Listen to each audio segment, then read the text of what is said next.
a best of one coming up. Should be a very, very fun game. What we're currently looking at is, of course, a PvZ. Going to be going down on Belshire. Spawning up in the top left-hand position as the blue Terran. It is none other than Dragon. And his opponent down in the bottom right, the red Zerg. It is NekRo. Both of these two are High Master / GM players, so this should be a super awesome game. Looking forward to it. Luckily, no one is currently wearing bikinis. At least to my knowledge, I'm not. That's fairly good. Of course, that's a joke directed at Dragon, who does occasionally stream in a bikini if he's lost a bet or anything. I would start doing that, but I don't think I could find a bikini that would fit me. It would also look very strange. I have, in the past, streamed without a shirt on when I lost a bet to someone. Little esports secret is that I have abs, and apparently that when I lose bets I have to show them. My abs come up in esports conversations quite a lot. It's quite worrying. And I'll ask anyone in my insanity about my abs, and they all know, because there was a long-standing thing where they got a picture of it because Penguin, their team captain, was amazed by my abs. Someone I cast with a lot, and so in exchange for a whole set of replays from my insanity, they wanted a picture with the My Insanity logo photoshopped onto my abs, so I did that for them, and apparently it's in their team house somewhere, which is pretty crazy. But anyway, enough about that. I don't know how I went so off topic, but currently in this game we're seeing 15 hatch, should be getting a 16 pull down, could actually be a 15 pull, just wait to see. No, it'll be 16 pull, that's all good. So yeah, that's going to be up against Dragon, who appears to be going along for some kind of Reaper opening. 1 or 2 Reapers, both viable. 1 Reaper, a little bit of poking, a little bit of prodding. 2 Reapers, a lot of poking. Not just for scouting, but we'll be doing a decent chunk of damage, hopefully. Will probably be then followed up with a factory in order to get 4 Hellions out. 2 Reapers, 4 Hellions equals scary times, and it's a nice little opening. It forces many, many Zerglings out of a Zerg player, and that means their drone count is kept lower even if you don't kill any of them. So, first Reaper is on its way out. Got to keep an eye on what Dragon's going to be following up with. Should be seeing a command center before too long. This Overlord in a nice position by NekRo. Just keeping a good little bit of information about what's coming down there. All looking good. Meanwhile, down at NekRo's base, he's just, well, doing the most standard of standard things. His gas income, pretty solid. I think that gas may have actually been before the pool. I wasn't paying enough attention to what was happening to know. I was too busy talking about what Dragon was doing, but it does mean that he's going to be getting speed pretty damn fast.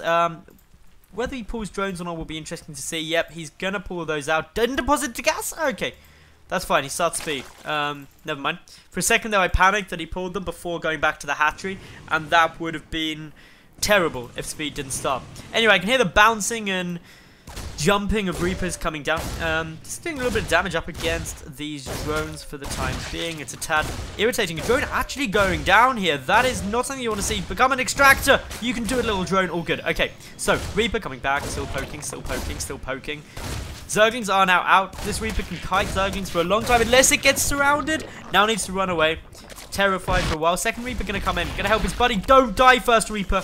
If you die, yes, you, then you ruin the follow-up push, which is going to consist of a factory, making some Hellions, 4 Hellions, 2 Reapers, scary as I previously mentioned. Now, NekRo, he's just getting speed down and getting a lot of minerals. That's pretty much the story on that side. He is supply blocked, unfortunately. 3 Overlords just popping now, allowing some more drones to get made. And if we take a quick little peek up at what Dragon's doing, well, he's just going to switch over these 2 buildings just so his factory can start utilizing that reactor. He's also got his 3rd orbital command in production. That's really important. This Overlord very close to being able to see it though. That'll probably sacrifice in around 6:30 to 7 minutes most likely just to get some more information. If we take a quick little peek about what's coming on here, obviously Barracks just gonna make a tech lab. This could be for a starport, but since no starport's been made, more likely just for some stim timing coming through. There's also only the 1 gas, so it is possible to get down the starport, but it doesn't work that well. Some follow-ups do involve getting Cloak Banshee through. Anyway, Zerglings are running across the map at the moment, just going to go for a little bit more of a scout, going to see what's happening. 3rd base also coming out from NekRo.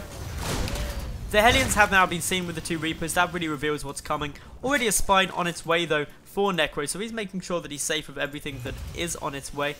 I don't know why, but this flower, I guess it is, really confused me, because at a glimpse, it looked like a widow mine. I was like, what? Why is there a widow mine there? And then I realized that I was being crazy. Anyone who's watching my stream will notice that I'm slightly hyperactive today. It's because I've got an awesome new stream playlist. I'm just saying, you should check it out.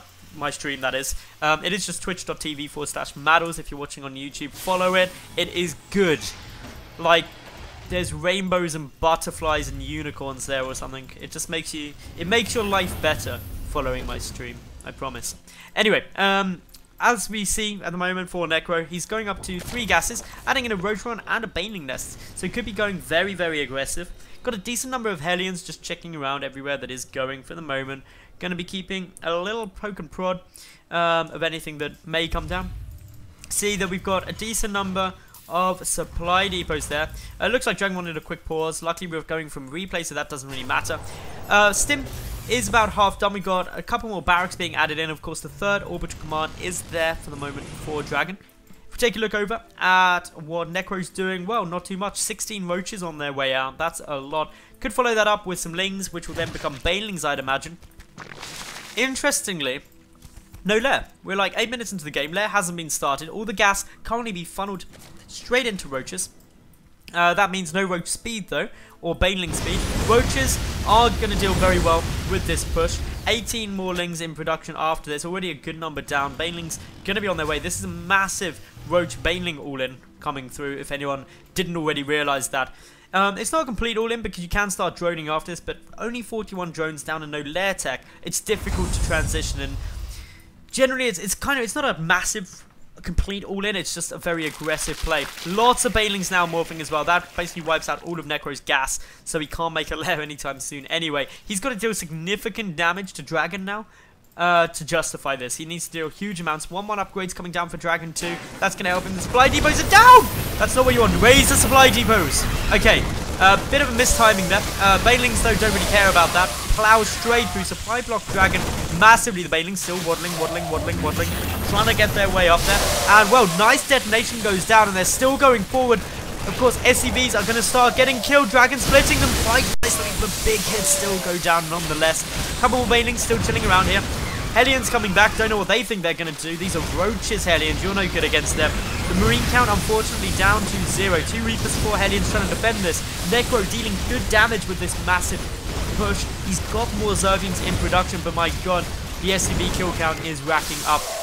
Reinforcements getting taken out as they spawn. Dragon sort of in emergency mode right now, but with more links coming through, more SCVs are dying. Dragon is in serious problems. The Hellions are all getting taken out, as we can see. More SCVs going down. Only 19 remain, although only lings getting rallied across the map at the moment, so theoretically this isn't all over yet, although it does look rather dire. Dragon is going to need a bit of a miracle to come back from this. Widowmine detonations like that will help. The medevacs there too. That's a little bit of healing coming through. Roaches and lings, though, now working through on the engineering base. Going to take out all the upgrades. Dragging down to only 11 workers. That is very low. And we have a lair, ladies and gentlemen. So, now with the double evolution chamber coming out, it looks like NekRo preparing for a transition. But what is quite odd is that he's not droning. He's just getting more banelings and more zerglings. Now drones are starting in production. Dragon has managed to hold off for the moment, but the banelings coming in could really make that hard to do. Widowmine hits are going to have to be fairly good. By fairly good, they're going to have to be legendary. The banelings now coming forward. One SCV soaks up a baneling hit. That's not too bad. But unfortunately, the banelings are getting very close. The widowmines could get huge hits. Start detonating down. 3 go off. Quick little pick up. The banelings still waddling. Still looking pretty good. 11, 12 drones in production behind this. More banelings getting taken down. The bunker being up is definitely helping, and Dragon seems to have held off this pressure for the moment. And by held it off, I mean he took hideous amounts of damage. If this was equated to a real war, he would be like a soldier who'd just been shot in both arms and one leg and was on his own with none of his squad with him. That's basically where Dragon is right now. But he isn't dead. Somehow he survived that and is now just gonna mule. And in this situation, a mule is like having a real-life medevac in my little analogy of what it was like if it was a real war, means that he may just have a chance. Because he's also got a third orbital command that I hadn't really touched on, because it kind of kills the hype if you say about this. But this is where a couple of SCVs have been hiding. But Dragon is still massively behind. Let's not doubt ourselves. But he is pushing across the map. And in a very brave move, we see that NekRo is not actually producing anything to defend with yet. Now 28 lings are on the way. Not sure if you've seen anything coming through there, but he's up at like 63 workers to 21 SCVs. Somehow Dragon is still remotely staying there. The power of Mule is demonstrating right now. But the gas income is non-existent. That means Dragon can pretty much only build Marines. But he's coming in. He's going to try and get some worker kills of his own. Lings coming over. Quick little pickup. Banelings will move forward as, of course, one of those Widow Mines has already detonated. Rest getting taken out before they're able to actually burrow up, which is frustrating. That hit goes down on the Overseer. Of course, it takes 2 Widow Mines to kill an Overseer, not 1, causing some problems. But Dragon retreating back, his worker count slowly stabilizing, managed to kill 4 workers. Admittedly, nothing on the 51 the NekRo managed to kill with his big Roach Baneling push. But Mutalisks are on their way out. Ling Bling Muta now achieved. Mid-game looking solid. The 1-1 upgrades in the lead done for NekRo. Once the Mutalisks are out, that's going to shut down the drop play fairly effectively. And with that, if the medevac count gets too low, it may very well be lights out. Drop coming down towards the natural base. The first Mutalisk getting ready to pop though. And this is where problems will start coming through. The Queen already chipping away at that medevac. The Mutalisks going to start trying to pick off the medevac. Is the medevac going to be able to escape? Will boost allows it to go faster than Mutalisks momentarily, but that wears off fairly quick. Will now get taken out. Good baiting detonation. 1 medevac down. Drop though at the 3rd base. More damage is being done. A couple more drones getting taken out. Dragon now up to 33 SCVs. And, well, it's starting to look a bit safer, but let's not kid ourselves. Even though the resources lost is fairly equal at this stage, Dragon is still significantly down in the worker count, and his tech isn't great either. He doesn't have any upgrades. He's only just restarting the 1-1 after the original engineering base were killed, and my goodness, this is a lot of Banelings. Going to be going up to 22 Banelings there. Baneling speed nearly done 2, making them even more effective. Couple of Marines moving forward. There are a few Widow Mines. They can see these mass Baneling morphs, and here they come waddling forward. Detonations start going off on those Widow Mines, not really achieving much at the moment. Of course, more mines are about everywhere, but an Overseer giving the reveal of where those are. Banelings now coming forward, going to go straight towards the middle line. Dragon falling back. He needs to make sure that they stay safe. Infantry trying to come through. Widow Mine detonations not doing too much more. Another, well, better hit there, taking out a lot of those Banelings. SCVs pull back. The 3rd orbital command now taking a lot of damage. Not really what Dragon would want. He's down to 41 workers again. 53 workers have now been killed. If this orbital command goes down, I fear it may be lights out. That Widow Mine getting hit by the bouncing glaives. A couple of Marines coming over. But remember, these Mutalisks do have a +1 attack, whereas the Marines are only 0-0. So they're not too powerful as of yet. Infestation Pit is also on its way down. NekRo still looking pretty dominating, but Dragon is holding on. He's holding on by 1 finger on the edge of a cliff.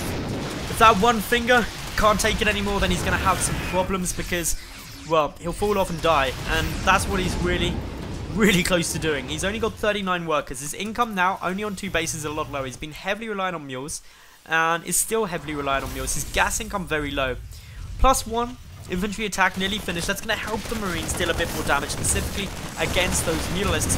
Banelings, though, starting to now move forward. There's 3 engineering bays, 1 of which just for the wall off, but unfortunately the Mutalisks make it over. No Marines left to defend, and GG is called. So congratulations to NekRo there, dealing huge amounts of damage with that Roach Baneling play, and that is very, very fun times.